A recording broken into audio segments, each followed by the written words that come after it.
Whilst there are no direct flights from the affected region, there are indirect routes into the UK.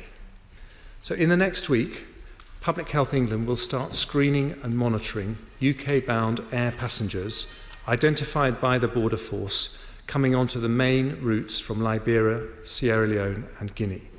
This will allow potential Ebola virus carriers arriving in the UK to be identified, tracked and given rapid access to expert health advice should they develop symptoms.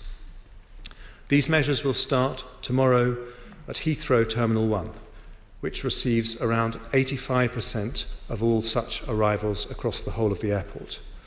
They'll be expanded by the end of next week to other terminals at Heathrow and Gatwick and on the Eurostar, which connects to Paris and Brussels-bound arrivals from West Africa.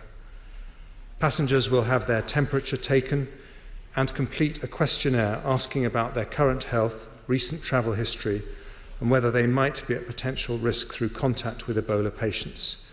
They'll also be required to provide contact details.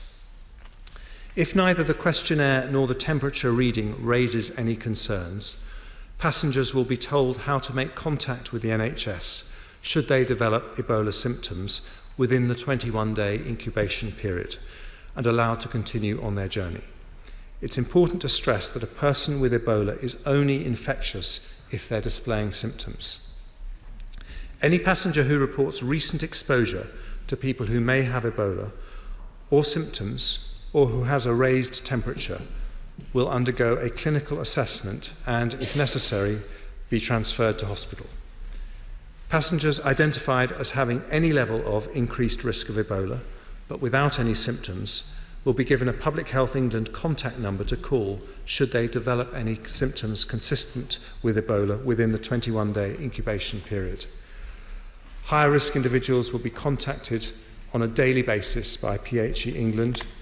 Should they develop symptoms, they'll have the reassurance of knowing this system will get them first-class medical care, as the NHS demonstrated with nurse William Pooley, and the best possible chance of survival.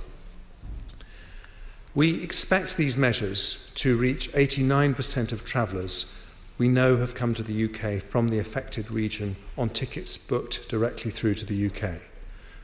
But it is important to note that no screening and monitoring procedure will be able to identify 100% of people arriving from Ebola-affected countries, not least because some passengers leaving the countries will not be ticketed directly through to the UK. So today I can announce the government will ensure, working with the devolved administrations, that there is highly visible information displayed at all entry points to the UK, asking passengers to identify themselves in their own best interests if they've travelled to the affected region in the last 21 days. This information for travellers will be available by the end of this week. We should remember that the international community has shown that if we act decisively, we can defeat serious new infectious disease threats such as SARS and pandemic flu.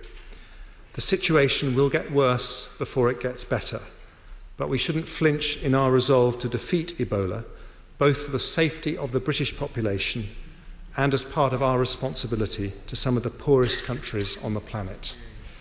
Our response will continue to develop in the weeks and months to come, guided by advice from the Chief Medical Officer, Public Health England and the Scientific Advisory Group for Emergencies, and I commend the statement to the House.